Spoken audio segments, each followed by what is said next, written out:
If you were good enough, maybe Tony would still be alive.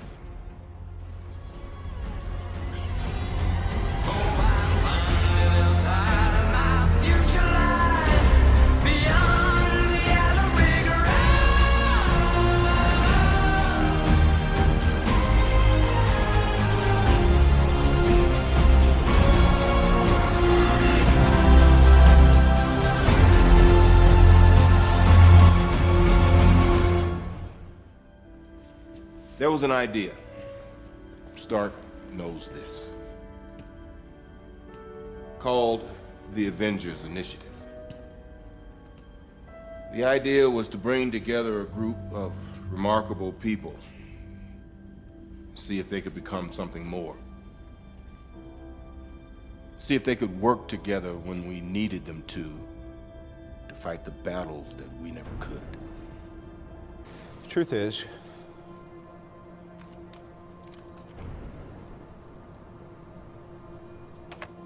I am Iron Man.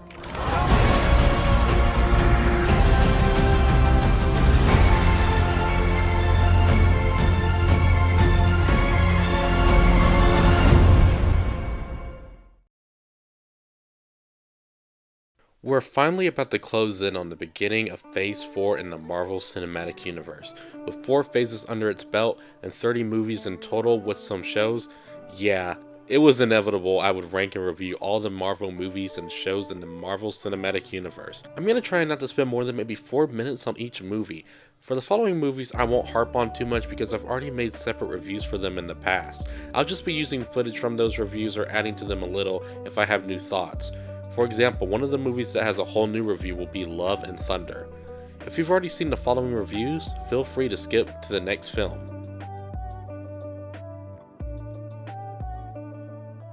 And with that being said, let's start with Phase 1.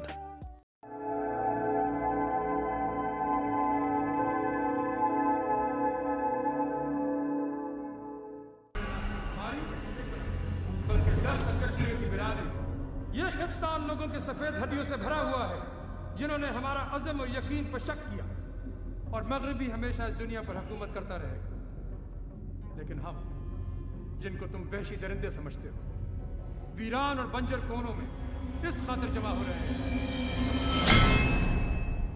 2 MCU movies came out in the year of 2008, Iron Man and The Incredible Hulk.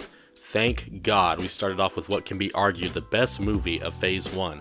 Iron Man is a blast and a great reminder of when superhero movies were just simple. Yes, Nick Fury comes at the end, but we didn't know we were headed to such a big universe of Marvel movies connected to each other. The movie is simple and plain. Iron Man brings a perfectly simple story to life with acting and direction that feels effortless. When it comes to superhero actors, I can't imagine anyone else but Downey in this role.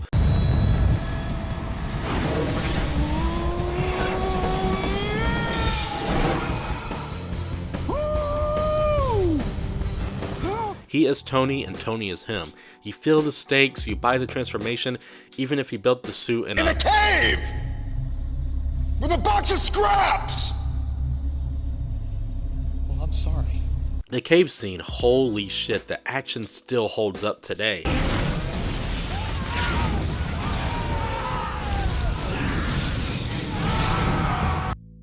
You have this realistic transformation from Tony turning from a guy to a hero. Bridges plays a great villain. I never really looked into the reason why Rhodey is played by Terrence Howard and then never again. I can't imagine anyone in the role other than Don Cheadle, but Howard does a solid job. Now that we're in the multiverse saga, maybe we can see him again.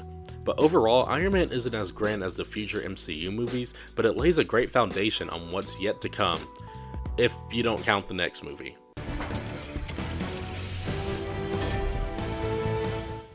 You know how there's those movies where the final act is so amazing? Like this one. It's an action-packed joyride full of Hulk destruction and badassery. He finally says Hulk smash and never again, but that's okay. Hulk! Smash! The problem is everything beforehand is really bland. But knowing you will get to that third act keeps you watching, and you can maybe go, that was worth it. But with this movie, It's not worth it. The Incredible Hulk is such a nothing movie. It is so mid, it's incredible. The writing is atrocious in some parts. Moments with Betty and Banner are just really weird. They have no chemistry whatsoever. It's like watching two cardboard boxes try and get together. The dialogue throughout is really bad in places. Mark Ruffalo isn't Bruce this time around as Edward Norton, and honestly, it feels like Edward is just playing Edward, playing himself as a guy who plays Bruce Banner. One major positive I can give this is it's better than the Hulk movie I grew up with. Overall, that final battle is so incredible, but everything else is an incredible mixed bag. If I can make a list of movies that are just a perfect 50-50, this would definitely be up there. The first MCU movie I ever saw was Avengers in the theaters. It was really good. If I was there since 2008 and saw this right after Hulk, I would have been extremely skeptical about this whole Marvel Cinematic Universe thing. The beginning of the movie starts off great. We get to see what it's been like for Tony since he announced to the world he's Iron Man.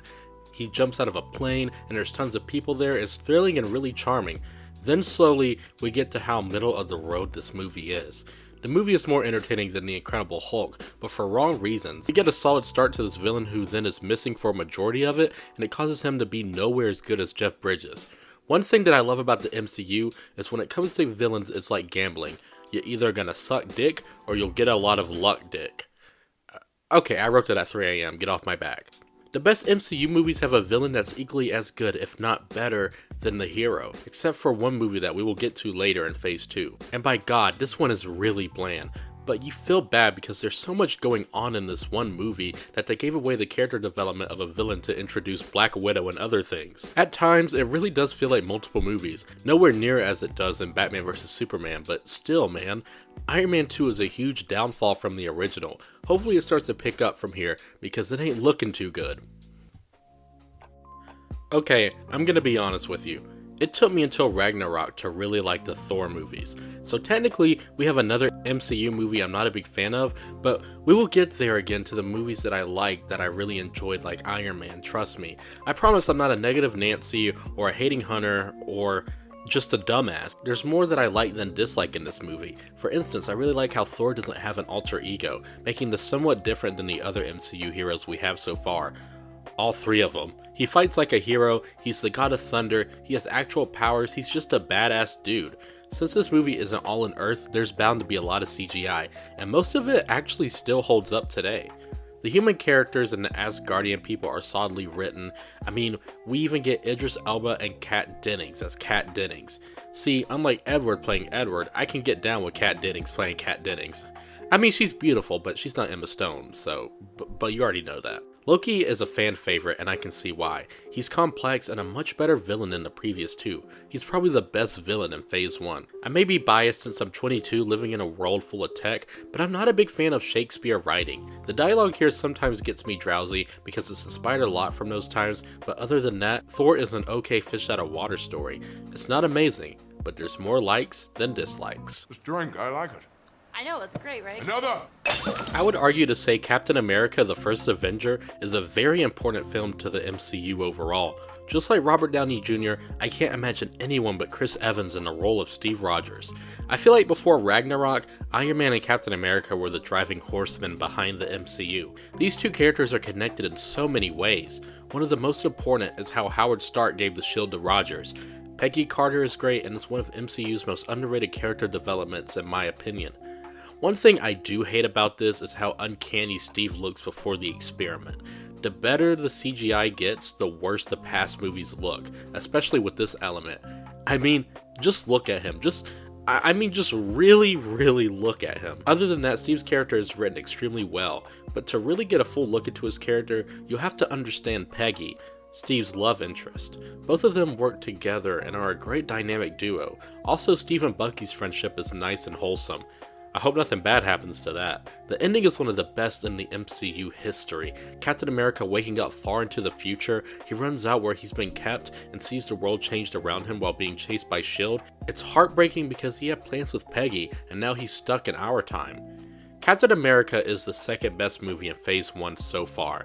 It's a lot better than the other Captain America I reviewed a while back. The acting is bad, it has horrible writing, a really boring story, and poor camera work. But at least the editing is good in the action scenes, right?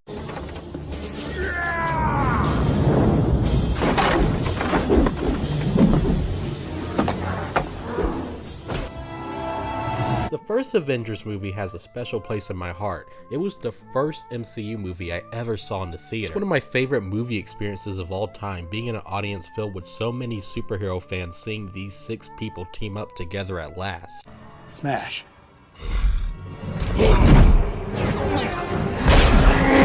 The Avengers teaming up in the final third act is one of the best scenes in the entire MCU for many reasons. At that point, each of the Avengers had their own movies. Okay, most of them. Kicking.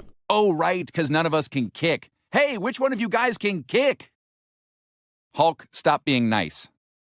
Sorry. Looking back at this movie 10 years later, it's not as big as Infinity War or even Endgame, but back in the day, this was as big as we thought it was gonna get for the MCU. The action scenes in this movie still hold up extremely well, but one of the best things about this film is the interactions between the characters.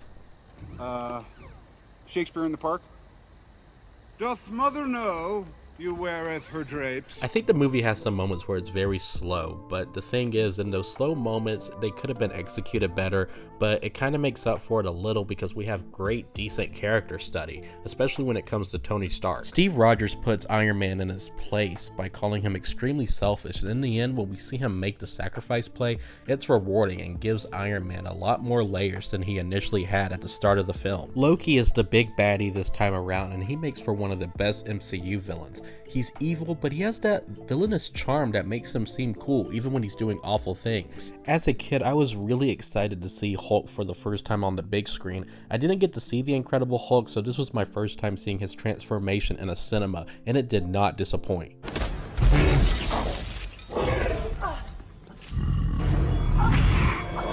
Dang, Hulk was really about to bitch slap her. And 10 years later, in the final scene, Black Widow whispers something to Hawkeye, and I've always wondered what it was to this day. Take it, and the war criminal Loki who should be answering for it. You're gonna be the only Avenger who doesn't get a movie. Despite some slow moments, the first Avengers is a great superhero film, and it shows that you can make a team of 6 people for one movie and it not be a complete mess.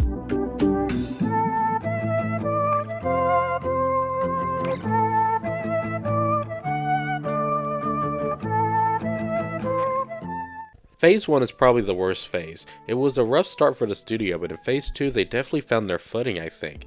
Not to say that there aren't any gems or great moments in this phase. Captain America's first movie, Iron Man's first film, and the Avengers are up there in the great quality.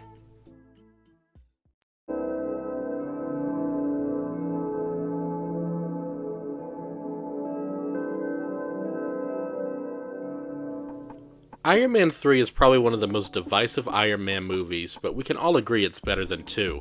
It takes the Spider-Man 2 approach where the movie dives deep into the main character and who he is rather than the hero himself. Iron Man 3 is a work of class when it comes to Tony's character arc. Out of any of the character developments that our heroes face from each phase, this is easily the most overlooked character study of any hero in their own films. The little kid in this movie gets hate, but honestly, I find his interactions with Tony to be hysterical in points. Move. You got me. Nice potato gun. Barrel's a little long. Between that and the wide gauge, it's gonna diminish your FPS. And now you're out of ammo. So, who's home? My mom already left for the diner, and Dad went to 7-Eleven to get scratchers. I guess he won, because that was 6 years ago. Which happens, dads leave. No need to be a pussy about it. Here's what I need. The villain is kind of iffy for me. On one hand, I like the idea of the Mandarin being some actor, and I like the subversion. It's different from most villain plot twists in other Marvel movies, but also the villain is just kind of bland. It's a lot better than Iron Man 2. I think the one reason I really like this one is Iron Man 2 was so mid that Iron Man 3 was just bound to be better. Despite that cheesy third act with all the Iron Man suits and it being a little corny, it's still a really good look at Tony Stark's character. The shortest MCU movie is Thor: The Dark World. Thank God. This movie is not good at all. Like, I hate rewatching this movie whenever I feel the need to journey back through the MCU. I'm gonna be honest, for this video, I did not rewatch this movie. I just could not. I cannot comprehend how boring it is. Second time in a row, Natalie Portman plays a boring love interest in a Shakespearean-like world. You know what? Everyone talks so bad about this movie, and it deserves it, but let's look at the many positives. Let's ignore the boring plot, the fact that if you want to understand the Infinity Saga, you absolutely have to watch this because it's the introductory of one of the Infinity Stones. The villain, you will not remember him until the next scene he is in. In fact, I'm going to give you 3 seconds. Name the villain of the movie right now. Yeah, I thought so. But let's talk about the positive. Come on, guys, there's a long list of them. Thor is still a badass, Loki steals the show, and it's easily the best part. Yeah, that's it, moving on. Every Marvel movie is considered an action movie with explosions, thrills, and especially hand-to-hand combat. Captain America: The Winter Soldier is an excellent action film in all of these areas, especially the hand-to-hand combat. That elevator scene where Cap goes, Before we get started, does anyone want to get out?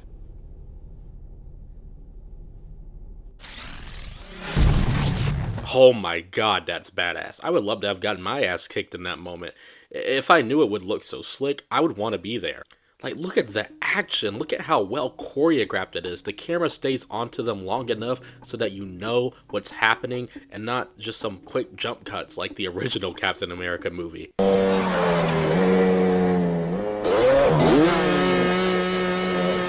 This time we get a really deep look into Steve Rogers and how he feels about outliving all of his comrades and friends.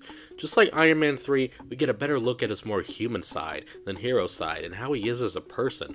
Falcon finally joins the MCU, and Anthony Mackie is a lot of fun as him. Definitely one of the best sidekicks to any main hero.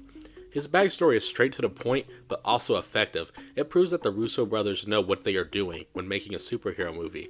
This was their first MCU movie, and boy, did they knock it out of the park. I wanted more Bucky in the first Captain America, and boy, do we get more here. I love the tension between their friendship, and how he must fight his best friend. It's intriguing, and it makes all the action scenes between them even more intense when you know what they have with their personal dilemma. Captain America: The Winter Soldier is one of the best action films of all time and has some of the best action in the MCU overall. It tells a compelling story of a friendship in ruins between Captain America and his long life best friend, Bucky. Captain America: The Winter Soldier is amazing. I'm gonna say it. I'm gonna say it.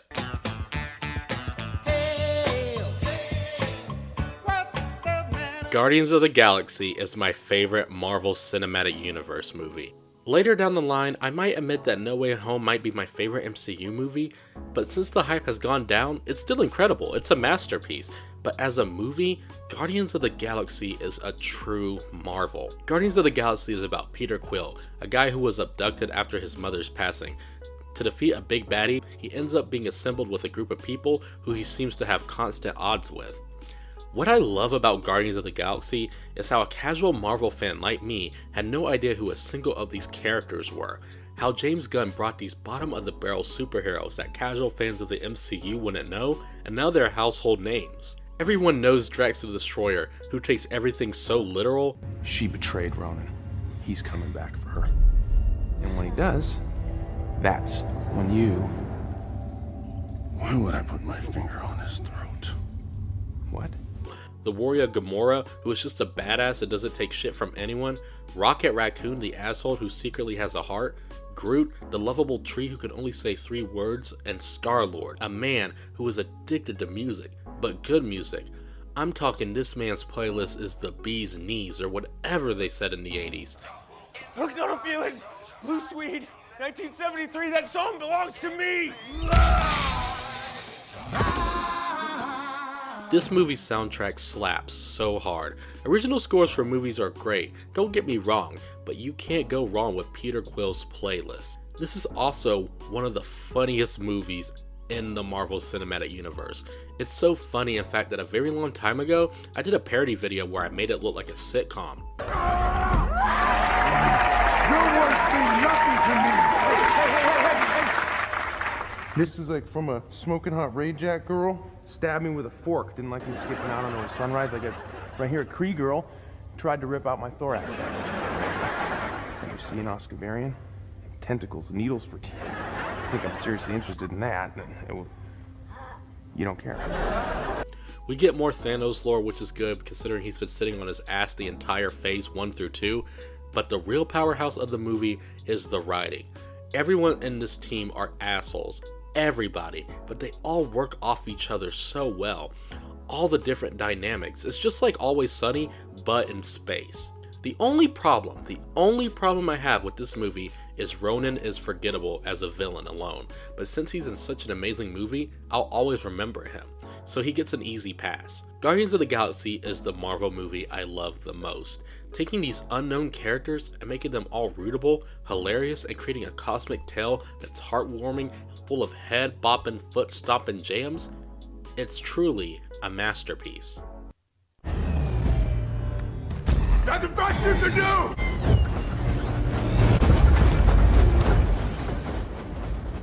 You had to ask. Avengers Age of Ultron shows that you can make a movie about 6 people teaming up and it be a complete mess. This movie is really messy, but there are some really great scenes in this film, like the Hulkbuster versus the Hulk. Going down!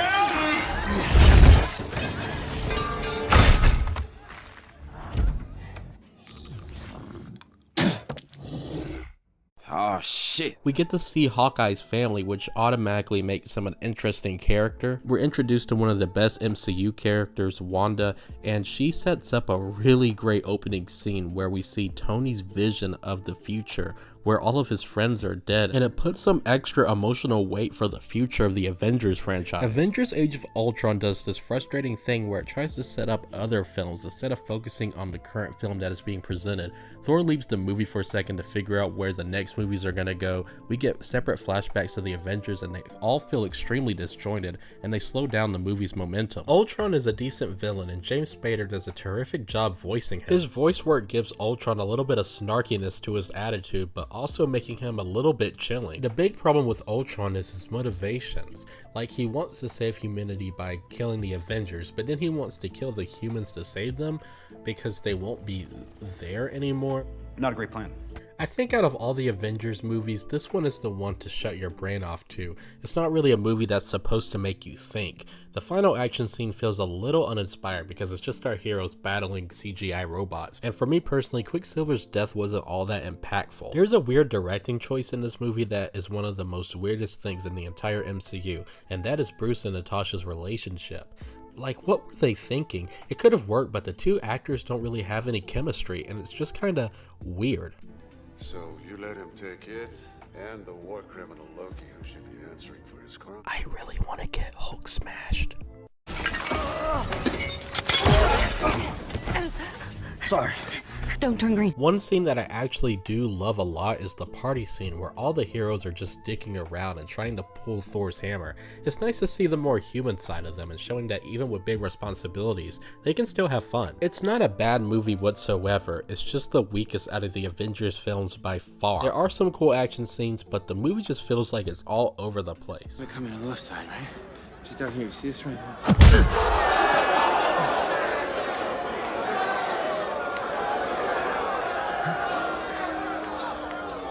I miss you, Scott.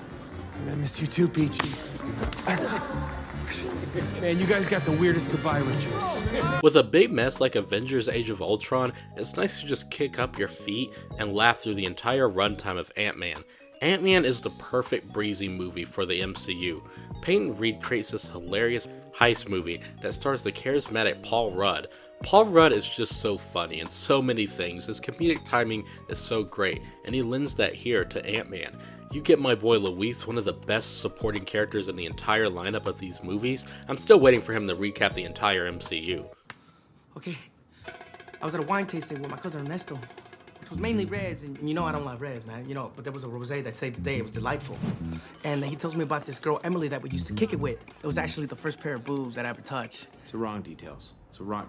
It has nothing to do with the story. The main problem is the villain. He's predictable and also very forgettable. It's usually the Marvel baddies who do the exact same thing as the heroes who become the most boring. I've mentioned it in the past, but child actors are so important. If they suck, I go easy on them. They're just kids. They don't know better. But all joking aside, the actress who plays Cassie is genuinely great. Seeing her grown up later down the line upset me because the child actress is so good and adorable as Scott's daughter. Ant-Man is a lot of fun. It may not have that big staying power like Winter Soldier, and definitely not Guardians, but for what it is, it's a breezy comedy that's very rewatchable.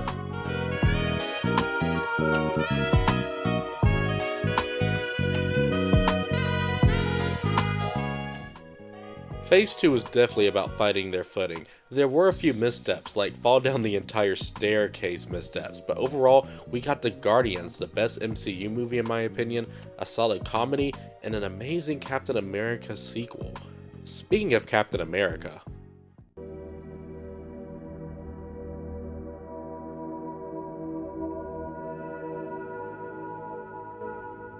Captain America Civil War is once again directed by the Russo brothers, and they knock it out the park yet again.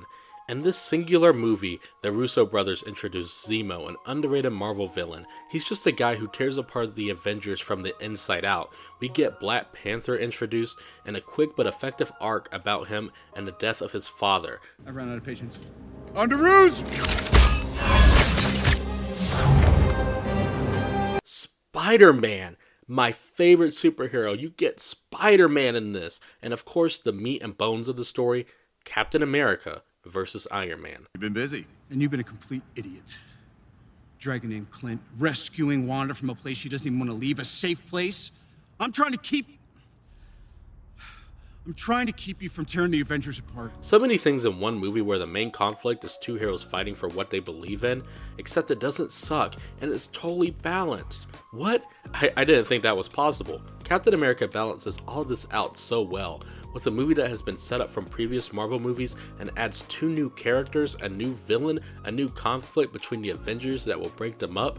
It's insane how the Russo brothers balances it all out and makes a cohesive Marvel movie that I honestly might enjoy slightly more than the Winter Soldier. The conflict is basically this. Captain America thinks the system is failing him. Damage happens when they save the world, but it's all good. They still save more than they accidentally kill, right?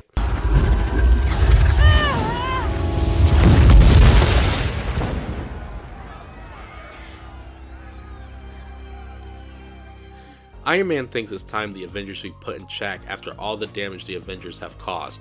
Families accidentally killed, houses destroyed. I mean, Hulk probably caused over half of that, let's be honest. And Thor too.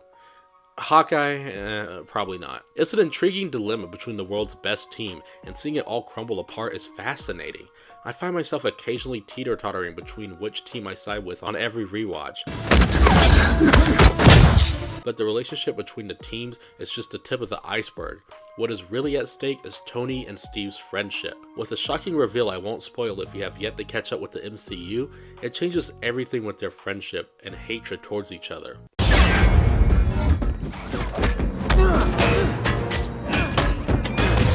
This is one of the best Marvel movies, and definitely the best superhero versus movie of 2016. It's cherry.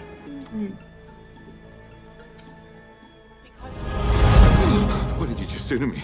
I pushed your ass. I'm sorry, she pushed his what? What's in that tea? Psilocybin? LSD? It's just tea. With a little honey. Doctor Strange is one of those MCU movies I go back and forth on with my opinion. Sometimes I'll love it, then I'll like it, and then I'm just like, at least it wasn't Thor the Dark World.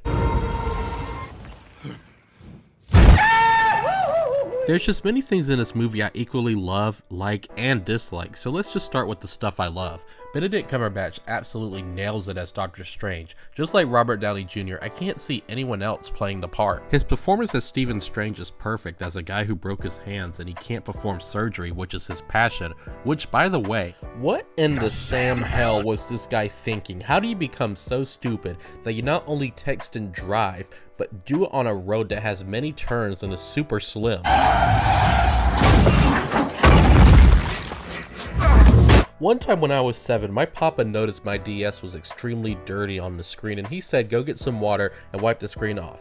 So I put the DS under the sink and just sprayed it with water. That was dumb, but not as dumb as Benedict Cumbercrash. Since he gets extremely injured, he becomes depressed because he can't do the one thing he loves. And Benedict is always a powerful actor, especially when he gets mad. The whole room just goes silent when this boy is pissed. Heart's just humming. You care so much, don't you? Gonna cry? The visuals of this film is absolutely nuts. I wish I saw this movie in 3D. The visuals are just marvelous, especially when the set pieces become extremely trippy and fast paced.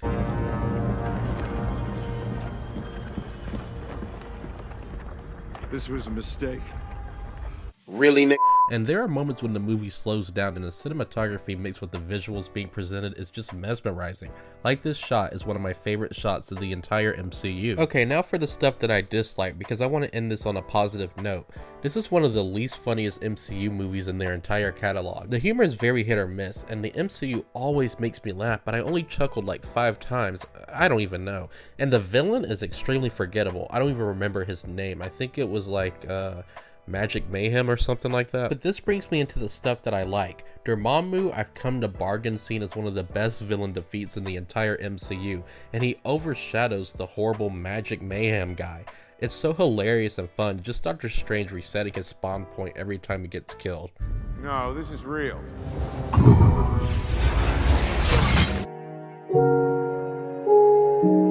Payne's an old friend.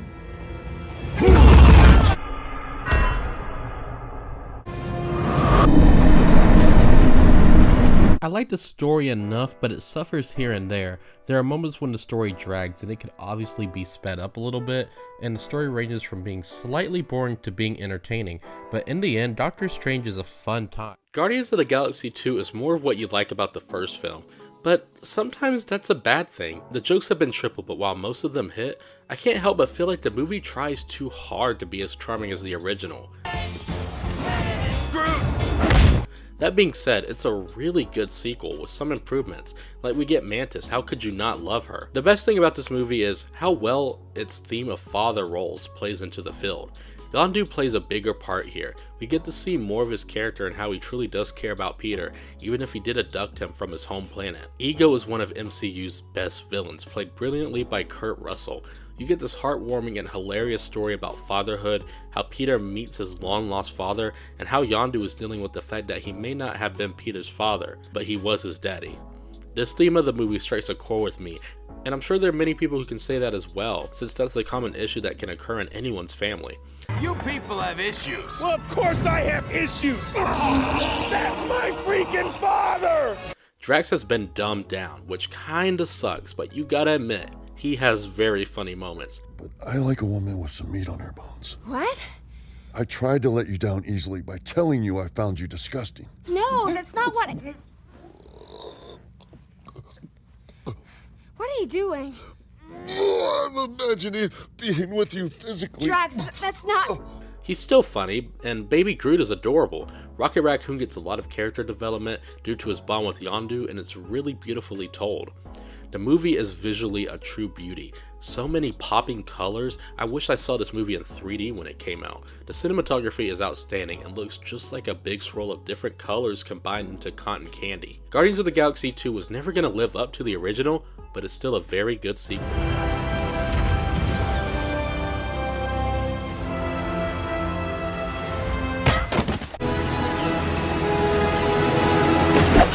Lately, I've been seeing a lot of negative comments about Tom Holland's Spider-Man, and what are y'all even talking about? Look, I get it. When I heard that there was going to be a second Spider-Man reboot, I was all like, oh shit, here we go again. But this is a vast improvement from the Amazing Spider-Man series. John Hughes made some really great high school films with actors who look like they can be in high school. This movie feels like a John Hughes film disguised as a Spider-Man movie. And I wouldn't have guessed this, but John Hughes and Spider-Man surprisingly mixes very well. And it may not seem significant, but high school is a huge aspect of what makes Peter Parker relatable to most audiences. And I've said it once and I'll say it again.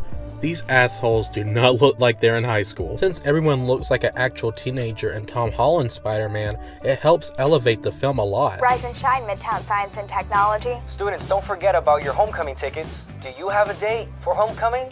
Thanks, Jason, but I already have a date. Okay. Yeah. I was still in high school when this film came out, so it resonated with me a lot, and seeing Peter design web fluid while in class is just such a Spider-Man thing to do. Okay, enough about the high school. Let's actually talk about Spider-Man. All of the Spider-Man scenes are so much fun and thrilling, and the movie is really breezy, and it's not a big MCU film, but it just being easygoing helps this movie a lot because it's just a fun Spider-Man film. Just because it's all easy breezy doesn't mean that this movie cannot get intense. It's terrible what happened down there in DC, though. I bet you were glad when your old pal Spider-Man showed up in the elevator, though. Yeah, well, I actually didn't go up. I saw it off on the ground. Good old Spider-Man.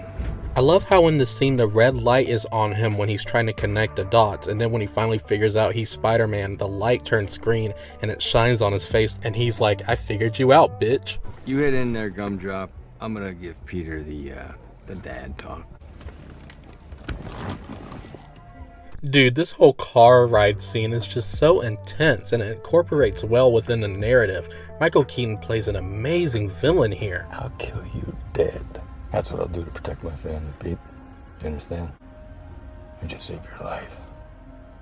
Now what do you say? Thank you. You're welcome. There's just so much to love here. I absolutely adore Tony and Peter's relationship in this, the mentor-student dynamic, and it adds a little bit more character to Tony Stark as a whole. None of this would have happened if you had just listened to me. If you even cared, you'd actually be here. Oh, shit. Do you know that I was the only one who believed in you? Everyone else said I was crazy to recruit a 14-year-old kid. I'm 15. No, this is where you zip it, all right? The adult is talking. I just wanted to be like you. And I wanted you to be better. This is all I have. I'm nothing without this suit. If you're nothing without this suit, then you shouldn't have it, okay? That is one of my favorite MCU quotes of all time. But one thing I don't like about this movie is when Peter is stuck under the rubble, it's a very heartbreaking scene, seeing this kid scream asking for help even though he's a superhero. No! Please! Hey, please! I'm down here! I'm stuck! If you're nothing without this suit, then you shouldn't have it. I hate that they made him say that during the scene because if it was just quiet and he looked at the mask, it would have made the symbolism a lot more meaningful. Another problem I have with this movie is the third act drags on a little and it makes the movie seem a little bit longer than it has any right to be. Other than that, this is a very nicely made superhero film. It's extremely fun and the high school elements elevate this film to be relatable and just heartwarming. The MCU absolutely nails what makes Spider-Man Spider-Man. Thor Ragnarok is such a conflicting movie for me. It's objectively the best Thor movie, but I don't love it like everyone else. I've seen this movie like 7 different times, and I think the problem is everything with Thor, Hulk, Loki, and Valkyrie is outstanding. I won't hurt you anymore. No one will.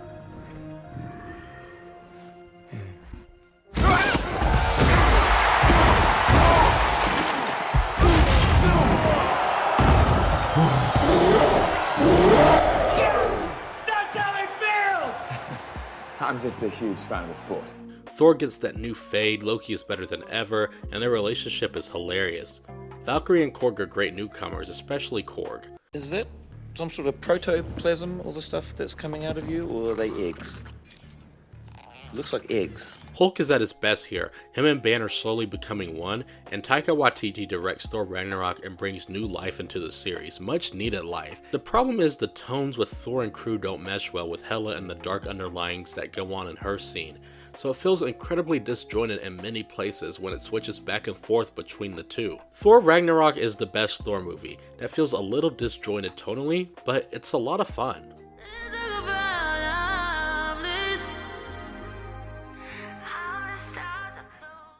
This movie haunts me ever since I watched it with a church group 4 years ago, and they all went down the row asking on a scale from 1 to 10, how much did you enjoy it?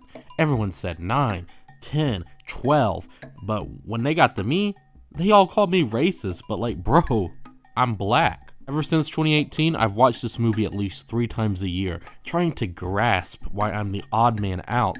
Many may think that I feel as if there is nothing special about the movie, but that's false. The fact that we have an almost all-black cast in a big-budget superhero movie is outstanding. It's a huge achievement for African Americans worldwide, and that is a very high praise I can give to this movie.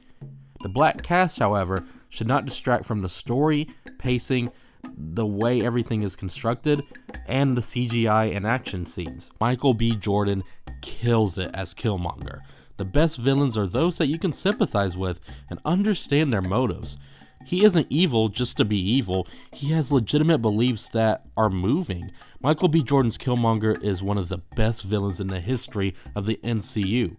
He's simply a brutal, ruthless killer. He's a real person, not just some monster. He has an agenda that's stone cold and to the point. Chadwick Boseman is an amazing actor. He is very likable as the titular role, a calm, collected king who has deep inner struggles. Wakanda is one of the best settings in any Marvel movie.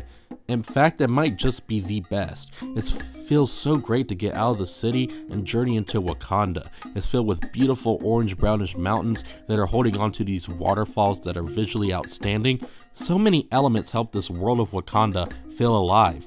The score is one of the best. The movie taking place in Africa, it wouldn't make sense for the soundtrack to be just a bunch of rap songs. The beats of the drums, the rhythm of the flutes, mix that with the African chants of the Wakanda nation, and you get a fully realized setting with such great music. Don't even get me started on the costumes.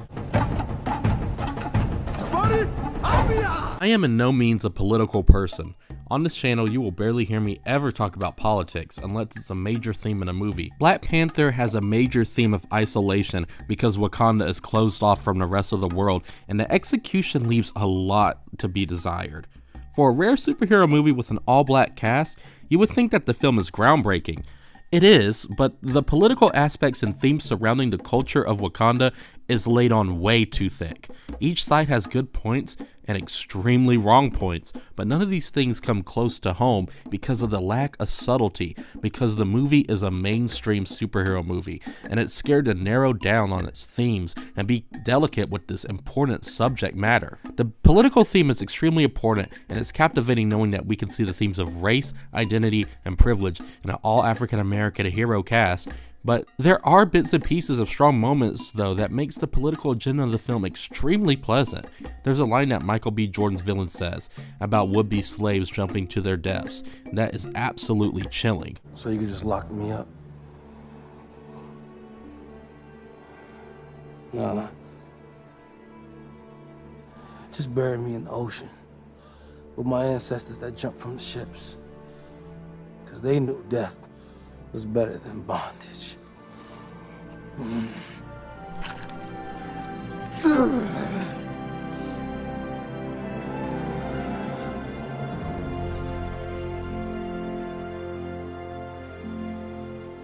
Basically, what I'm getting at is, there's a difference between whether a film's socially relevant and if the film is good at it.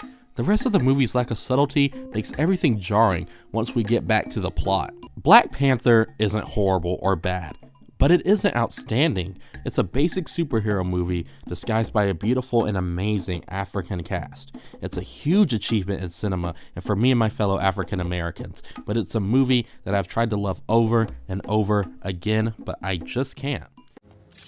I'm gonna ask you this one time. Where is Gamora? Yeah, I'll do you one better. Who's Gamora? Say the line, Bart! Why is Gamora?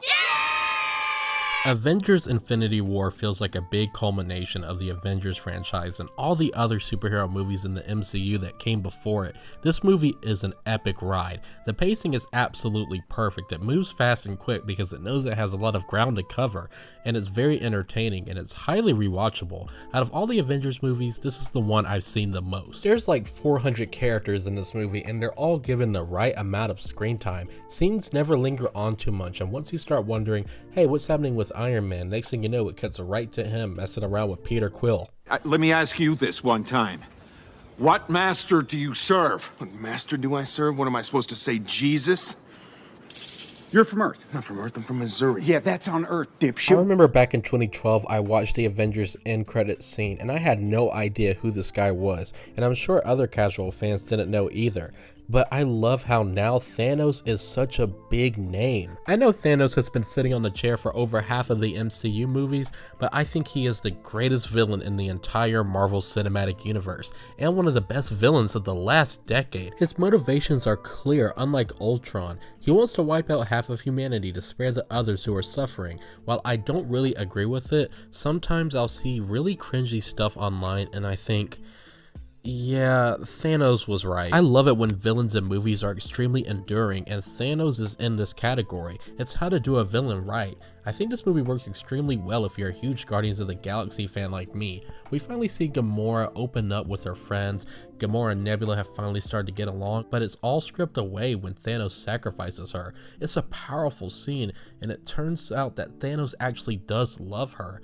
And as sweet as it is, it's heart-wrenching seeing him throw her off that cliff. And when he finally does wipe out half of the human race, it is absolutely terrifying. I remember watching this movie in the theater for the first time in IMAX, hearing all the screams around the world, people slowly disappearing, you not knowing who's gonna disappear into dust next. It was very intense. And with everybody gone, reduced to atoms, and the shot of Thanos staring at the sunset, knowing that he completed his goal, and he smiles and the screen cuts to black and the credits roll, my heart felt extremely full.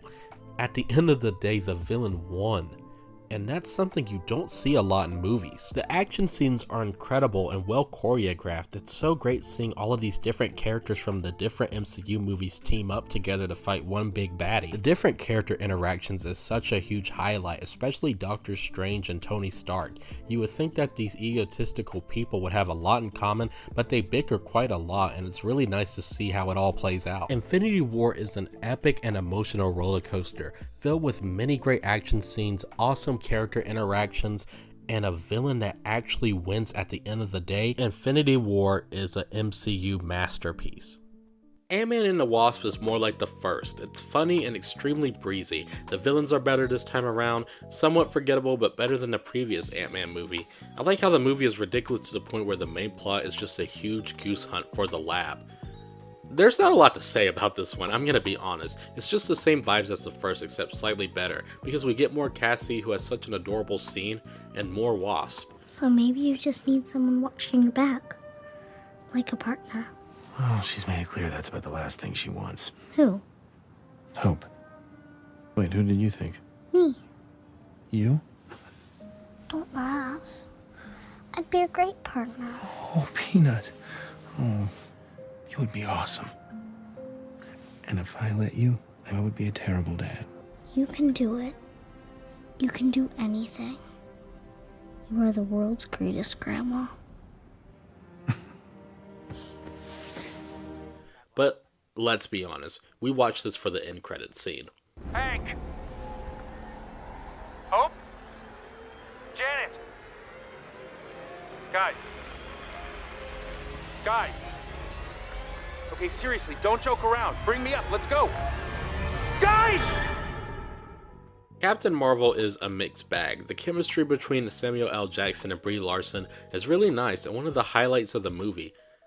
Listen, I've rewatched all the Marvel movies for this video. This project was months in the making, so there's some that I don't have a lot to say about, especially the ones that just end up being forgettable. Let's see. I think Brie Larson gets too much hate. She does good as our main heroine. Turn off the light show and prove to me you can beat me without the... But my favorite thing is that the movie has such a good Stan Lee cameo, because it's so simple, yet it came out right after his passing. It's not something funny, it's not something big, it's small and meaningful. That smile of his and her smiling back, that makes the movie slightly better than I remember. I know I just praised the ever-living hell out of Infinity War, but Endgame is my favorite Avengers movie. Everything is near perfect in this movie. The acting, the theme of loss, the action, CGI, the suspense, the drama, the heartbreak, the comedy, and of course the heroes. If you have stayed with the series, you may have grown attached to the world building and characters like I have. Some of the movies in the MCU aren't great, but nonetheless they are solid inclusions to this lineup of films. Endgame is an epic payoff for all of the Marvel movies that came before it. I remember going to the movies on opening night and seeing that the theater was absolutely packed. We all looked like one big happy family going to a church event, except it was for people who love these characters gathering from across my town to see a huge cinematic event. Endgame is a movie and an event. Movies like this only come once in a lifetime. The film's first act deals a lot with depression, and I just have to say Robert Downey Jr.'s performance in the scene is absolutely god tier. I got nothing for you, Cap. I got no coordinates, no clues, no strategies, no options, zero, zip, nada. No trust. Liar. Here, take this. You find him, you put that on. There's barely any action in the first act, but it's still intriguing. Everyone loves the action of Marvel because it's fun, but the writing for the characters and setting for the first act of this film made me forget that these superheroes needed to do some ass kicking. The way these characters view the world now is heartbreaking, and seeing the empty streets and the way things have changed is a challenge to get through for them. It has you wondering what will happen next. But in the second act we get some time travel shenanigans. Again, the first MCU movie I saw was the original Avengers, and when they time travel back to 2012 and we see that same rotating shot untouched, it was like watching it all over again for the first time. Seeing Tony talk to his dad, Nebula and Rhodey knocking the shit out of Peter. It's just all a bunch of fun seeing all of these characters go back into the previous Marvel movies. Okay, maybe Natasha and Clint didn't have that much fun, but you know what I mean. But of course, the best part of the movie is when all of the Avengers and heroes from the past MCU movies finally assemble. I'll never forget being in that theater filled with cheering and clapping, everyone crowded beside each other laughing, happy to see all of these characters come together. It's a movie event I'll never forget. Captain America leading the ground heroes, Iron Man leading everyone who's flying in the air, giant Ant-Man running alongside them. It sounds like a perfect superhero finale, and it is. I almost cried from happiness, but seeing Tony pass was the movie's biggest impact by far.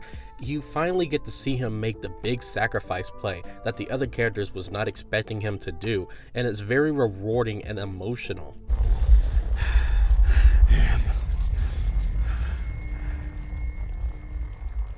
Iron Man. New York, the place of dreams. It's filled with absolute magic. It's a place where, despite their jobs, 6 friends have enough money to make it to live in a big apartment. It's a place where a giant monkey can climb on a skyscraper. New York is also a place where animals can talk and sing. If that doesn't sell you on going to New York, there's an alien invasion every week. Why does every big thing in movies and shows happen in New York? I want to see a place where our characters go, oh. The main reason I love Spider-Man Far From Home is because it's far from home. It seems like so many superhero movies take place in New York, especially every single Spider-Man movie. This is so far the one and only Spider-Man film not to take place in New York City. Seeing Spider-Man in a whole different place is so unique and fun. Seeing Spider-Man on the big screen in a new country is a concept that is executed quite well in this film. There's a lot of first times in this movie for Spider-Man. This is the first and only time so far where Spider-Man has a final battle during the day. Even Spider-Man and Nick Fury team up kinda, but no one steals the show more than my boy Jake in this film. I love his take on Mysterio as someone who's over the top but also really threatening. He's also responsible for one of my favorite MCU moments and Spider-Man moments of all time. The illusion scene is so breathtakingly immersive. It's just crazy and so visually rich. Like, look at this. And then look at this part right here. Now, this part was kind of scary and crazy. Like, that's just crazy. And then this part right here, dude, like, come on. This is badass. Then it kind of ends like this because he's not Tobey Maguire and can watch out for a train. Now, Peter does some frustratingly stupid shit in this movie, but I kind of forgive him because he's just 16 and he has a lot of pressure on him since Iron Man died. So this movie isn't all that perfect, but I really enjoy it. And that final battle scene still gives me chills to this day.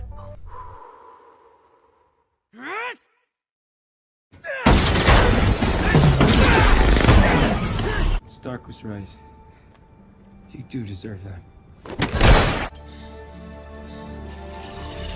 You can't trick me anymore. While Peter can be stupid as hell, this movie is a lot of fun, and I think I like it slightly more than Homecoming because it's great to stretch your legs and get outside of New York, you know? Like, I heard y'all guys are missing 4 zoo animals from New York, so I'm sorry about that. Maybe y'all should take a vacation like Peter.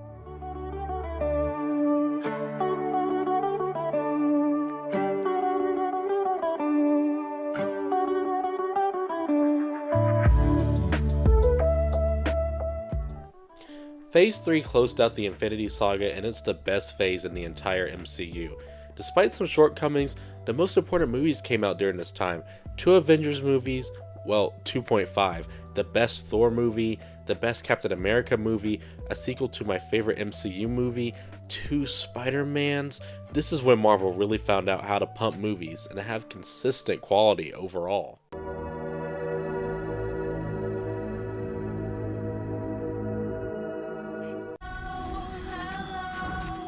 The intro to Black Widow is one of the best intros in any Marvel movie. In fact, it just might be the best. It's so dark and visually haunting seeing Black Widow's origin story through this whole intro, but it makes me think they should have made the movie about her origin instead of what we got here, because there are a lot of missteps with this movie. I think what's really sad is I think Scarlett Johansson does a really great job as Black Widow, but in this movie, I wasn't even interested in her own film. We have known Natasha since Iron Man 2, Phase 1 to Phase 3.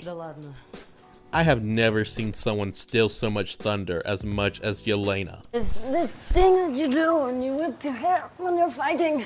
It's a fighting pose. This movie felt like the passing of a torch to Yelena from Natasha, except that she got burnt while passing the torch, and now Yelena's the only one left standing.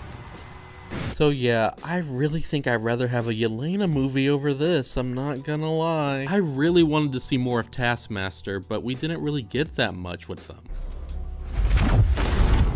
Like, he's so cool, man. The action is really great here, and I can clearly see what's going on, even though the final action scene is kind of over the top and a little bit unnecessary, but hey, it was kind of cool to look at. I just really think the intro should have been the movie. It's not a bad movie. In fact, I don't think any Marvel movie is truly bad. It was just underwhelming. This movie is just okay, but there's so many things that could have made this movie easily better and one of the best MCU movies of all time if they just took the right approach.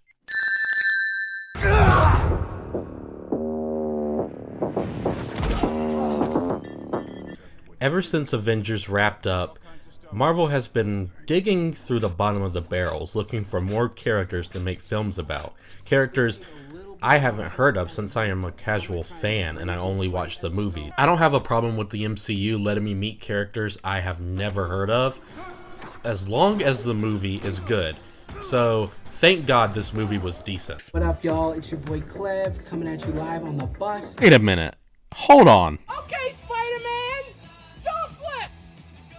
Yeah! Oh my god, that's the exact same guy from Spider-Man Homecoming. The action is so stylized and it's the best in the MCU to date. Visually, the fight scenes are so stunning. The cinematography is really on point in this movie. All the punches were so good in this movie, like damn, I felt like I felt it. I was just in the audience with my mouth open. The sonic rings were really cool to look at when they were on screen. I think the attempts at comedy was not good at all. It really drags the film down, but other than that, this is a solid story and a solid origin movie. An eternity later. They did a good job titling this movie because The Eternals feels like it goes on for eternity. So yes, The Eternals is bad when it comes to the length of the film. Other than that, this is not the worst MCU movie at all. I was so bored with Thor 2, I didn't even pay attention at all. So I'm glad they gave me a refresher course in Endgame. I had to take her to Asgard, which is where I'm from. That refresher course was better than the whole movie. Another negative I have with the movie is I think the structure was not that great. It seems like they had all the right pieces, but they were put in the wrong order. Now the action?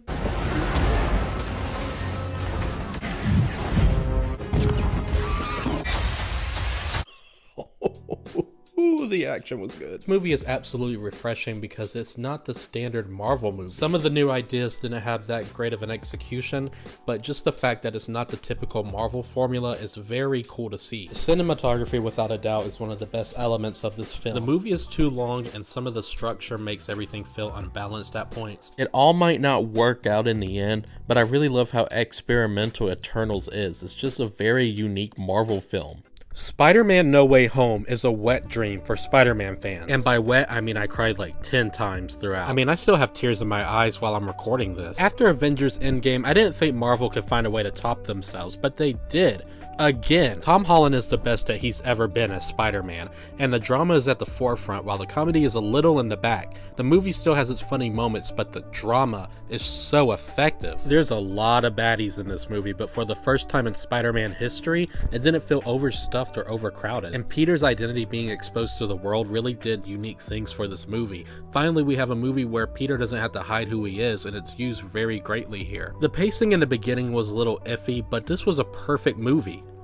But I just said a flaw about this, so how can it be perfect? Let me explain. It didn't feel like a movie. It felt like a love letter to Spider-Man fans, and that's okay. It's the greatest love letter I have ever received. Here's the thing. Everybody loves Spider-Man. He's a relatable superhero filled with funny jokes, and he has a huge heart that many people can be attached to. As a movie, it was good. As a Marvel movie, it was great. As a Spider-Man movie, it was perfect in every way. I've heard people say this was the best Marvel movie and best Spider-Man movie ever made. I can see why, and honestly, it just might be that to me. We all have a deep connection for Spider-Man, and it's a really beautiful thing to be in a crowded audience filled with cheers and tears during this whole movie. When I was in that theater with so many people watching this movie, I felt safe, and I felt like we were all experiencing something bigger than we could ever imagine. This movie was a Spider-Man fan's dream. Seeing all 3 live-action Spider-Man was a dream. It was absolutely amazing to witness in a theater. I love Tobey a lot, I really do. But Andrew's Spider-Man was hilarious in this, and it made me think, wow, you know, I really underestimated him. Spider-Man 4 was cancelled for some reason, which was really lame, but I think Raimi's trilogy ended on a good note with 3. Not the best, but a good note. So seeing Tobey in No Way Home felt like an epilogue. There's a brief conversation about Tobey's life and how everything worked out for him in the end in this movie, and it was really sweet to hear this little small story about how things were good for him at the end of the trilogy. Now, the Amazing Spider-Man series did not end on a good note at all. I did not like The Amazing Spider-Man 2. Seeing Andrew act in No Way Home made me realize how much he has grown as an actor. As soon as I saw him save MJ's life, I knew that, you know, we really need The Amazing Spider-Man 3, but what we have with this is good enough for right now. Saving MJ wasn't only good closure, it was a great redemption for Andrew's Spider-Man. Seeing Tobey and Andrew as Spider-Man once again felt like seeing a great friend that you haven't seen in over 10 years, and they're still the same as the day you left them. This movie's expectations were extremely high, but damn, I didn't know they were gonna actually pass those expectations. And the icing on the cake was Tom Holland's ending as Spider-Man. Sam Raimi is back in the director's chair again, making another superhero movie after the critically acclaimed Spider-Man 3. Without a doubt, you can see Sam Raimi's presence in the directing style of this film. The cinematography is absolutely great, and it gives the movie a different flair from the previous movies, and to be honest, the rest of the MCU. I know Sam Raimi has directed some horror movies, and there are some horror elements in this film. There are some effective jump scares. The camera work during the horror scenes is executed greatly. I wish we got more of that spooky shit, because that's when the movie works really great. This is by far the bloodiest MCU movie ever. I mean, it ain't no Last of Us Part 2, but there's some blood, trust me. And the movie does get pretty dark. It's probably the darkest MCU film. Kids will be scared, there's a lot of witchcraft, but if you have sensitive folks, you might just want to go watch Morbius. A much better movie, I must say. No. Wanda is obviously the villain in this installment, and I really like how it switches back from Steven and Wanda, and it gives the story some kind of Sonic Adventure 2 vibes, you know, where you can switch from the hero story and the villain story. By the way, Elizabeth Olsen is really great as Wanda here. She's extremely terrifying in some scenes when it deals with horror stuff. This movie introduced me to America, and honestly, I really like her character in this movie. She had me very intrigued the whole time. The trippy sequences are as equally good as the first Doctor Strange movie, and I got to see this movie in 3D, and honestly, it's a good movie to watch in 3D, I'm not gonna lie. Now, I will say this movie was definitely overhyped, to the point where at the end of the day, this movie felt a little underwhelming. It has a big scale, but I think we all expected this to be a lot bigger than it was, because bigger is better. They're the same picture. I really enjoyed this movie a lot more than the original. In fact, in my review of the first movie, I gave it an 8 out of 10, but I realize now I was too generous. It's more like an IGN 6.9 out of 10. It really made me feel like Dormammu. The horror movie elements absolutely elevate Doctor Strange, the Multiverse of Madness. It's a good, solid inclusion in the MCU, but I think it might have been a little bit overhyped, and it causes the film to be underwhelming in the end. In my original review, I stated that this is the best Thor movie. Okay, so maybe I was wrong. It's the second best Thor movie, only slightly behind Ragnarok. I've heard many people complain about the jokes ruining the movie, and it doesn't completely. There are times where I wish it wouldn't make a joke out of Thor and what he's lost, but any comedy not surrounding Thor and his past trauma is really solid. Jane Foster is so much better than she was in the first two movies. The biggest crime, however, is gore. Christian Bale is such an amazing actor who's very talented, but you feel like he's totally wasted in this role. It would have been perfect to get a compilation of him killing precious gods. The gore cut needs to happen. The opening is so promising. In fact, I would go and say it's one of the best openings of any of the Marvel films. Christian Bale gives off this powerful performance when he loses his loved one and becomes this frail, shriveled man who has lost everything. The CGI is rough in a few moments, but overall, this movie is fun. I would say that Thor: Love and Thunder is very overhated. It's not the best, but it's a solid entry in Phase 4. The night I found out about Chadwick Boseman's death, I was in my room. The notification came on my phone stating that he had passed. Still to this day, when I get a news notification, I fear that another actor I adore will die. I called my cousin, and we just spent the whole night talking about his performance and how it would affect the MCU. Whenever you have someone who passed, someone you adored, for the first half of the grieving process, it's going to be extremely difficult to forget that they are gone. You soon learn to live with it. The final stage of grief is acceptance. Boseman's death has been something I have learned to live with. Black Panther: Wakanda Forever brought me back to the very first stage when I found out about his death. Ryan Coogler addresses T'Challa's death in the first scene of the film, a one-shot scene that truly shows this will be one of the MCU's most emotional movies. The film never takes Boseman's death for granted or uses it to manipulate emotions. The film gracefully tackles the legacy he left behind on-screen and off-screen. It's very delicate with the situation. Never does the movie bring up T'Challa's death every single scene to drive home the fact that he's gone. His death is just a major theme of the film, but it's put into the background of the overall movie when his passing isn't being discussed. The writing of this film perfectly balances the emotional weight of the king's passing and the other elements of the film.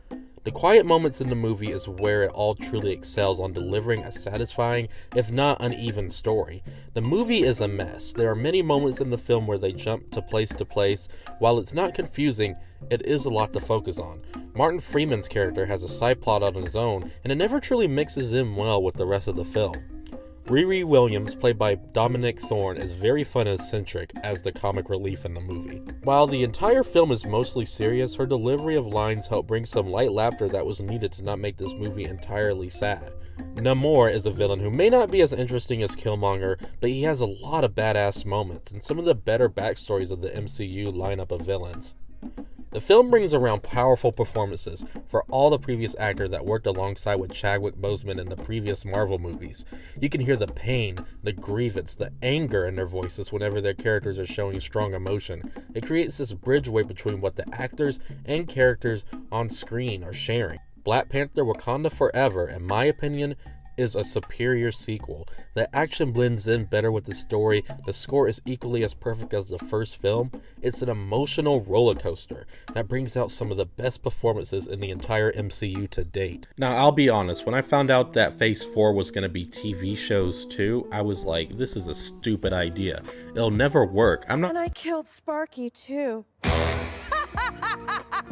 WandaVision is a masterpiece. WandaVision is so great, but it also feels like an amazing love letter to TV shows of different eras. Marvel used all of their imagination and made a near perfect show. Marvel took such a big step away from the normal formula that they always go after that I honestly thought that this would fail, but it doesn't. The first 2 episodes of WandaVision start off really slow, and then episode 3 just hooks you so fast you don't even know what's happening. I was hooked to the show so bad I couldn't escape, and I did something that I haven't done since Gravity Falls.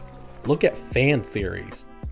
That's how down bad I was for the show. So you're saying the universe created a sitcom starring 2 Avengers? And it's a good sitcom too. Especially the sitcom Halloween episode. That was the best episode of the series. This whole creative concept is executed beautifully. Elizabeth Olsen is the best she has ever been as Wanda. Her acting is perfect and it helps bring so many more layers to this already complex character. Every subtle shred of emotion that is displayed by her is just done perfectly. Her acting makes me appreciate her in the previous Marvel movies as well. Like, damn, was she always this badass? Vision is also really great here too. Just everything is really perfect here. Except for the final battle and ending. It just turns into your cliche Marvel formula.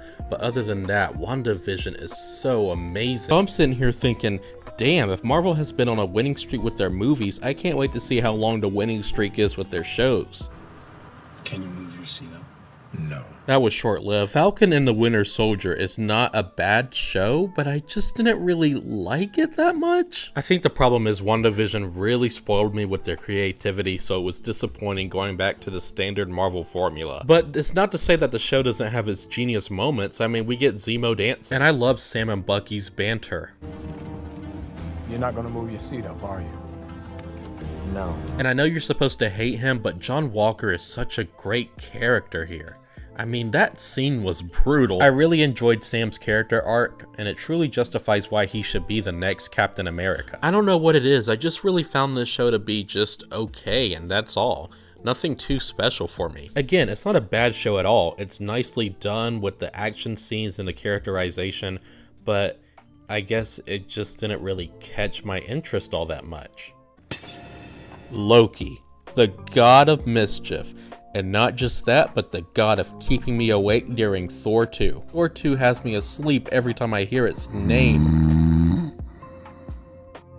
I remember being in the theater and seeing Sully open the door and Tony fell and then Loki grabbed a Tesseract and he disappeared and I was like, dang, Disney really trying to make more money with these shows. It was a massive step up from Falcon and the Winter Soldier, however. And you got Owen Wilson, the voice of Lightning McQueen, that could chow his way into my heart once again.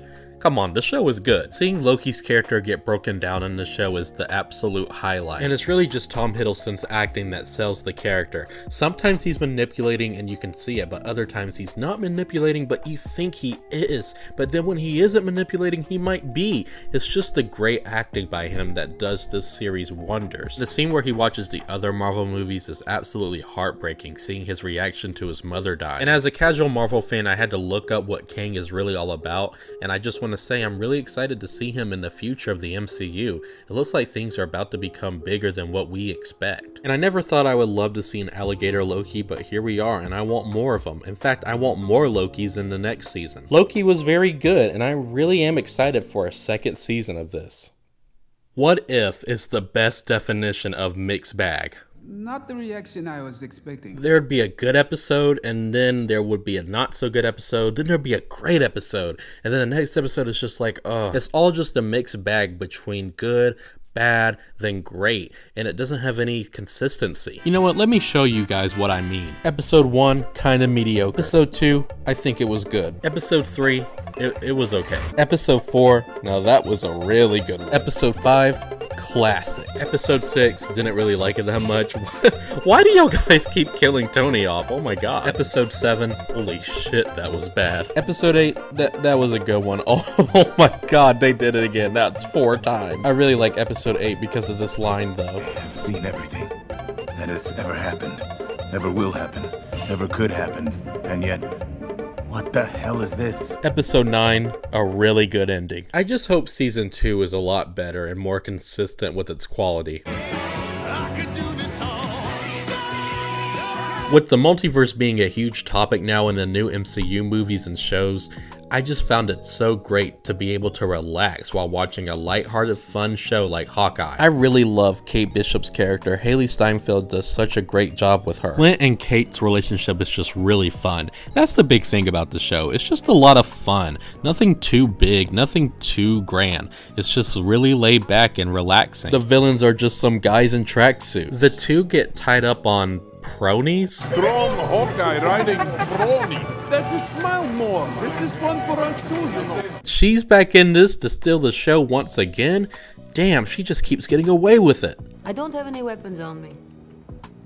Okay, I take that back. I don't have any weapons currently in my hands. That's a lie also. Hawkeye is just really laid back and so much fun to enjoy. And the big arrow scene, that was cool. Like that was badass.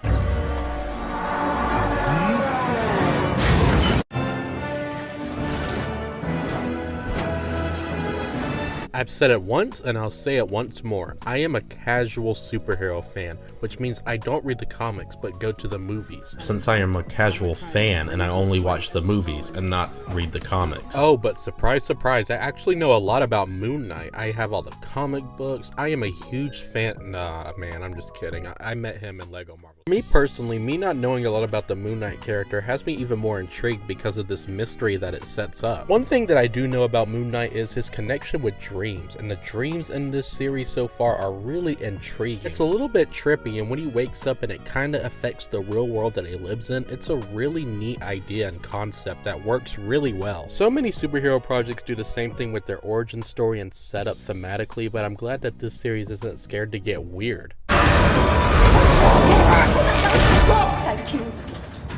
I haven't seen Marvel do something this dark since Hawkeye. It's strong Hawkeye riding brony. I can at least say that Oscar Isaac gives a good and strong performance as this weird guy who's also charismatic.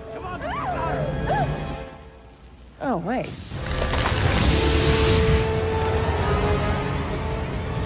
Get off me. The first 2 episodes of She-Hulk promised a self-aware sitcom that is heavily inspired by the 2000s writing, except the writing borrows from some really mid-2000s shows. Tatiana Maslany, I hope I said that right, is not a problem here. The fourth wall breaks are occasionally awkward because of the writing. She is trying her best in this role. She's without a doubt the best part of the entire series. She has the acting chops to carry a show, but also the CGI is extremely hit or miss. I know there was that whole CGI thing that was talked about, how Marvel isn't giving the people enough time, and I don't blame them, but it causes the final product to look like The Rock and the Mummy. When the Daredevil pops up, the show gets back on track, but that happens in episode 8 out of 9. His inclusion is solid, and the chemistry between the two characters is fantastic. Episode 9 truly delivers the best fourth wall break, and the setup and payoff was unexpected and really fun. Other than that, the show was very hit or miss, but honestly, at the end of the day, I had an enjoyable time. It wasn't as bad as everyone says. It's breezy, and while it's a mixed bag, it's very entertaining. Okay, I didn't have a lot to say about Captain Marvel, but this, I got a few words. This show is actually really good, especially on an aesthetic standpoint. It's extremely vibrant and full of life. Little drawings spread out through the city, little doodles and scribbles that show the bright and optimistic cloud-like dreams of Kamala Khan, who by the way, is played gratefully by Iman Vellani. She brings the cheery, teen-like spirit to this character, similar to how Tom Holland does to Spider-Man. I guess I'm just a sucker for superheroes that are still in high school because they have to go extreme lengths to hide their identity, and on top of that, make good grades. She's just a very charming character, and the show as a whole is extremely enjoyable, and a nice coming-of-age story that's not just style over substance. There's tons of fun substances, and it's a great introduction to one of the newest Marvel characters, but the halfway point of the series isn't as strong as the start of the show. Like episode 4 to 5 just kind of becomes a whole different show that isn't as fascinating as the start nor the ending, and the pacing in the middle really does start to fall apart. Other than that, without a doubt, Ms. Marvel is looking to be one of my favorite characters introduced in the new MCU movies. Marvel, I need you to listen to me. Your jokes can be funny. They can. They really can be. But please, more stuff like this. Like I'm begging you. Please. I am on my knees begging you. It is so refreshing not to have tons of jokes in just a dark atmosphere and an MCU project. I know this was just a Halloween special and it's black and white and it gives homage to the old days of horror films, and it's also like this so when blood is shed it can stay TV-14. But man, I can't get over how refreshing this whole special is. It is extremely violent and a blast when it comes to this. And Ant-Man and the Wasp Ghost literally slams Scott's head into glass. No blood, just a thump. This makes up for this by a long shot. Even when there are jokes, they mesh well with the darker tones and the jokes are genuinely funny. Werewolf by Night is somewhat short on a story, but the action and bloody violence is riveting and exhilarating and exciting and electrifying.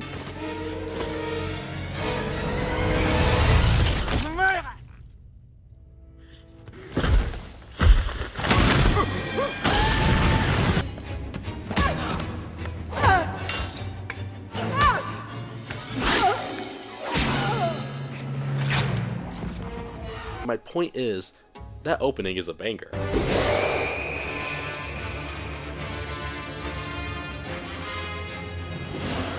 I really didn't want to end this video with a Christmas special, but it's okay because it's the Guardians, baby. You know I love these guys. I'm gonna keep it real with you all.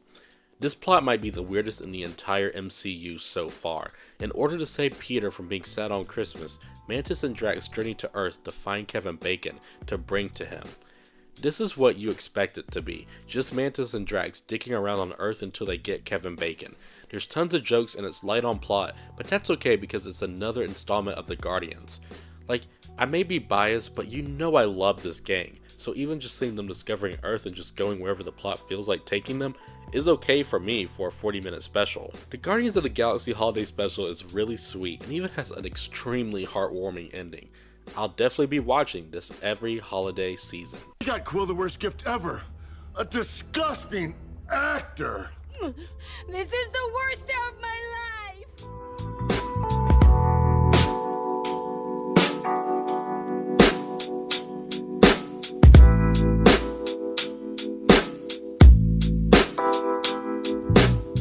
Phase 4 is just a weird one. With a combination of both shows and movies, the quality ends up faltering a bit, and you can tell that maybe Marvel is biting off more than they can chew.